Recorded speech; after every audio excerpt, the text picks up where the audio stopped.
जय हिंद साथियों, मैं प्रबल आप सभी का बहुत बहुत आपका स्वागत करता हूं आपके अपने परिवार एग्जामपुर में। आज है 8 जुलाई। आप लोगों को पता है आज के दिन की महत्वपूर्ण बातें क्या हैं और आज का दिन महत्वपूर्ण क्यों है। इन दोनों बातों की चर्चा आज हम अपने सेशन के माध्यम से करेंगे। आप सभी लोगों से पहले रिक्वेस्ट है, अनुरोध है, अगर आपको ये सेशन पसंद आता है तो इसको शेयर और लाइक करने में कोताही न बरतें।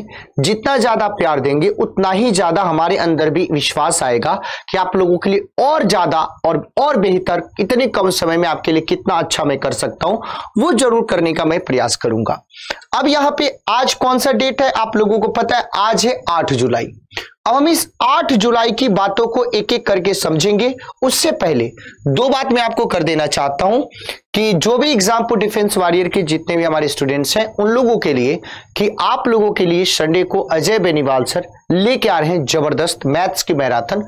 तो जरूर आप लोग उस सेशन में, और साथ ही साथ तो एग्जामपुर के जो बच्चे हैं उनके लिए मैं बता देना चाहता हूं कि आपके सैटरडे को ही 10 जुलाई को लेके आ रहे हैं विवेक सर पूरे के पूरे करंट अफेयर की पूरी लगातार 12 घंटे की क्लास। तो आप लोग उसमें भी बने रहें। तो आज हम देखते हैं कि आज की महत्वपूर्ण बात क्या है, उसे क्या हमें समझना है।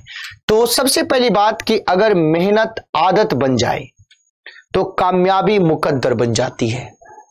जीवन में सब चीज मेहनत के ऊपर डिपेंड है। देखो, अगर आप मेहनत करोगे ना और उस मेहनत के बाद जिस चीज के लिए आपने मेहनत किया अगर कहीं किसी कारण से नहीं मिल पाया तब भी आप अपने जीवन में शीर्ष पे होंगे, आपको कोई नहीं रोक सकता है।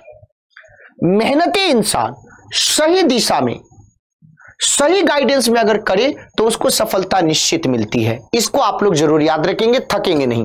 पहली बात आप लोगों को पता है अभी जम्मू कश्मीर यहां पे पहले एक राज्य था, अब यहां पे केंद्र शासित प्रदेश, जो अनुच्छेद 370 इस सब की बात है आप लोग समझ रहे होंगे। अब यहां पे क्या हुआ कि जम्मू कश्मीर में निर्वाचन की बात यहां पे करी जा रही कि इलेक्शन कराया जाएगा। तो इलेक्शन कराने के लिए पहले तो भाई आपके निर्वाचन क्षेत्र को डिसाइड किया जाना है। तो उस निर्वाचन क्षेत्र को डिसाइड करने के लिए परिसीमन और उसके युक्तिकरण के मिशन में परिसीमन आयोग का गठन किया गया। अब ये परिसीमन आयोग की बात करें, इसकी बात करें तो केंद्र सरकार ने जम्मू कश्मीर पुनर्गठन अधिनियम के तहत परिसीमन आयोग का मार्च 2020 में गठन किया था। तो इस परिसीमन आयोग की बात करें तो इसका गठन केंद्र सरकार ने इस जम्मू कश्मीर पुनर्गठन अधिनियम के अंतर्गत मार्च 2020 में इसका गठन किया गया था। आपने बोला कि सही बात है भाई, ठीक है, इसका गठन कर दिया गया, कोई दिक्कत की बात नहीं है। अब इस परिसीमन आयोग की जब हम बात करते हैं तो मार्च, इसको एक मतलब टाइमलाइन दिया गया है, एक आपको डेडलाइन दिया गया कि आप मार्च 2022 तक या हो सके तो उससे पहले जम्मू कश्मीर में जो परिसीमन की जो प्रक्रिया है उसको आप पूरा कीजिए। इनको एक टारगेट दिया गया। जम्मू कश्मीर में मौजूदा 107 निर्वाचन क्षेत्रों को बढ़ा के 114 करने का प्रस्ताव है और जो बचे हैं उसमें कुछ मिला जुला के काम चलाने की बात है। तो परिसीमन का मतलब आप लोग समझ गए ना कि कौन से निर्वाचन क्षेत्र होंगे, वो उसका क्षेत्र क्या होगा, उसकी क्षेत्रफल क्या होगी, उसकी सीमा क्या होगी, उसको तय करने का काम इस परिसीमन आयोग को है।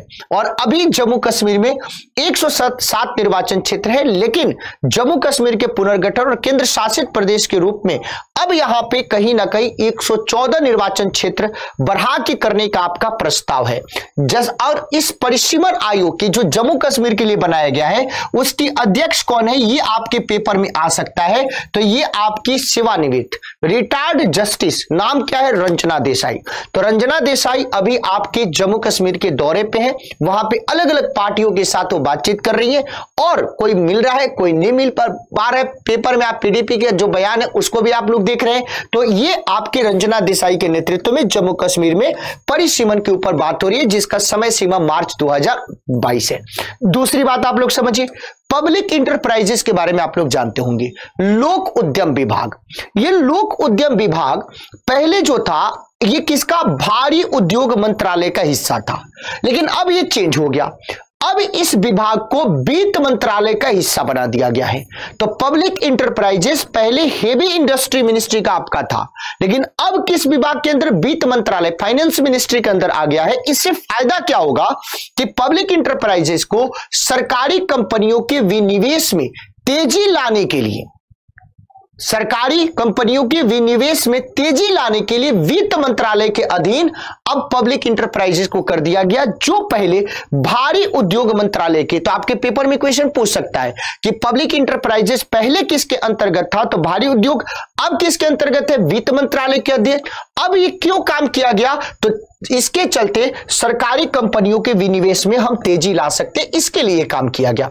अब यहां पे आप लोग ईरान के बारे में जरूर जानते होंगे। आप लोग जैसे हम ईरान का डिस्कशन करते हैं तो आपको पता है कि वहां पे नई सरकार का गठन हुआ है, और जो हमारे विदेश मंत्री है एस जयशंकर, वो आपके रूस के दौरे पे हैं, और उसी रूस के दौरे में उन्होंने कुछ समय निकाल के ईरान की भी दौरा उन्होंने किया है।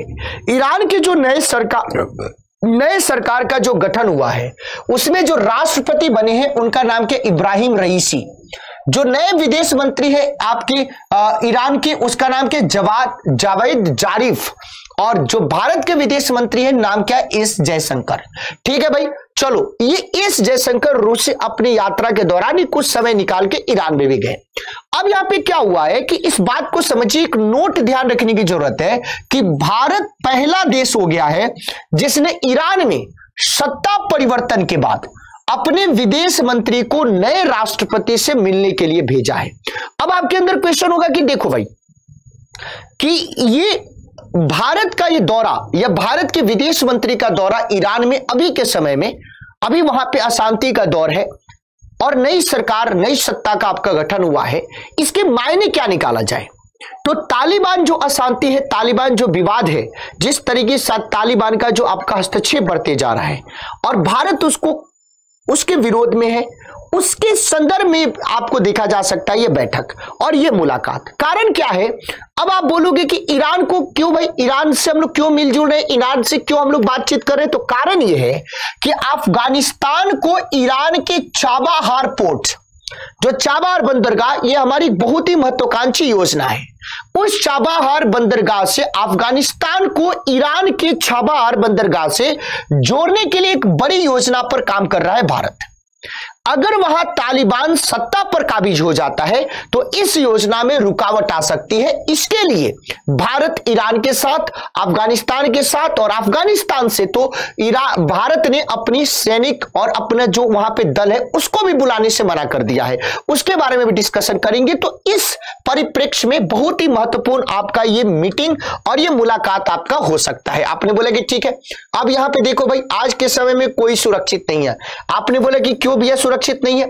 एक देश है, कैरिबियाई देश, उस देश का नाम क्या? हैती। उसका नाम क्या बेटा? हैती। हैती के जो राष्ट्रपति थे जोवेनेल मोसे, इनके विरुद्ध में वहां पे ऐसे भी अभी थोड़ा सा प्रदर्शन, धरना ये सब चल रहा था। यह बताया गया कि निजी आवास में, इनके प्राइवेट आपके जो हाउस थे, निजी आवास थे, उसमें गोली मारकर इनकी हत्या कर दी गई। निजी आवास में इनकी गोली मारकर हत्या कर दी गई। जब हम हैती की बात करते हैं तो एक कैरिबियाई देश है, इसकी आबादी 1 करोड़ 10 लाख है। अब इस कैरिबियाई देश हैती की बात करें तो बहुत मुश्किल दौर से गुजर रहा है। 2010 में यहां पे भयंकर तरीके का भूकंप आया था। 2016 में समुद्री तूफान यहां पे मैथ्यू आया था, और उसके बाद से ये जो आपके मोसे, इसके ऊपर आरोप लग रहा था कि ये राष्ट्रपति का पद छोड़ना नहीं चाहते हैं। लेकिन इसी बीच में आपके जोवेनेल मोसे को उनके आपके निजी आवास में घुस के ऐसा बताया जाता है कि जो स्पेनिश, वो जो हत्यारे थे वो स्पेनिश बोल रहे थे और इनकी हत्या कर दी। हैती के बारे में आपको समझना है कि हैती पहले फ्रांसीसी उपनिवेश था और 19वीं सदी में ये फ्रांसीसी उपनिवेश था और फ्रांस से मुक्त हुआ था। और सबसे ज्यादा हैती को जो आर्थिक मदद प्राप्त होता है वो कहां से बेटा प्राप्त होता है? अमेरिका से प्राप्त होता है। तो अमेरिका के जो राष्ट्रपति हैं, इसके मृत्यु के बाद, इसके मर्डर के बाद उन्होंने शोक जताया है। ये वास्को डी गामा, इतिहास की जब हम बात करते हैं तो वास्को डी गामा के बारे में आप लोग जरूर जानते होंगे। आज है बेटा 8 जुलाई, और आज ही 8 जुलाई 1497 को ये जो वास्को डी गामा है वो भारत की यात्रा के लिए आपके कहां से? पुर्तगाल के लिस्बन से चला था। केप ऑफ गुड होप होते हुए केरल के कालीकट में आपके पहुंचा था 1498 में।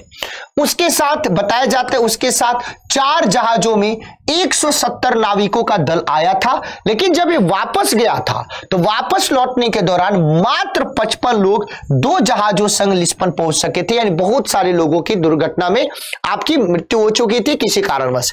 भारत में हरी मिर्च को लाने का श्रेय किसको दिया जाता है? पुर्तगाल को ही दिया जाता है। तो आज के ही दिन ये पुर्तगाल से आपके चला था और भारत में आया था। आप लोग वॉल स्ट्रीट जर्नल के बारे में जरूर जानते होंगे। वॉल स्ट्रीट जर्नल की बात करें तो ये सबसे ज्यादा इसको पुलित्जर पुरस्कार मिला था। 8 जुलाई 1889 को आज के ही दिन वॉल स्ट्रीट जर्नल का प्रकाशन हुआ था। आज के ही दिन डाउ जोन्स एंड कंपनी के चार्ल्स एच डाउ के द्वारा इसकी स्थापना करी गई थी। 2007 में रूपर्ट मर्डोक ने इसका अधिग्रहण कर लिया था। किसका भाई? वॉल स्ट्रीट जर्नल का। आपको यह भी बात समझना है। अब उसके बाद आज के अंतिम मुद्दे को देख लेते हैं, ज्योति बसु जी की बात।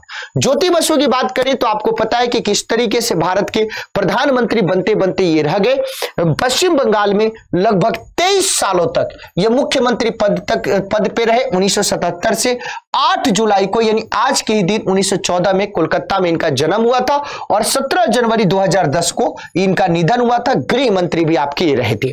तो आज की ये महत्वपूर्ण बातें थी। अगर आप लोग इसको देखे होंगे तो आपको बहुत पसंद आएगा। और आप लोगों के लिए मैंने एक सेशन भी लिया है, उसको भी आप लोग देख लेना। उसमें मैंने जो नया मंत्रिमंडल का गठन हुआ है उसको मैंने अपने अनुसार बताने की कोशिश करी है। अगर आपको ये सेशन पसंद आता है तो आप अपने दोस्तों के बीच में ज्यादा से ज्यादा शेयर करें। और साथ ही साथ आप लोगों के लिए मैराथन की क्लास 10 तारीख को लेके आ रहे हैं विवेक सर आपके लेके आ रहे हैं। कहां पे? एग्जामपुर यूट्यूब चैनल पे लगातार 12 घंटे की क्लास होगी। और उसके बाद अजय बेनीवाल सर आपके कहां पे लेके आ रहे हैं? तो लेके आ रहे हैं एग्जामपुर डिफेंस वॉरियर पे। तो आप सभी लोग उस सेशन में बने रहें और आज ही एग्जामपुर ऑफिशियल ऐप को गूगल प्ले स्टोर से जरूर डाउनलोड करें। फिर मिलते हैं किसी अन्य सेशन में। और आज का दिन महत्वपूर्ण क्यों है इसको ज्यादा से ज्यादा आप लोग देखिए और मन लगा के डे वाइज इसका नोट्स बनाइए। आपको डेली 3 घंटा 4 घंटा बर्बाद नहीं करना पड़ेगा। बहुत बहुत धन्यवाद आप सभी साथियों का। Thank you so much. जय हिंद।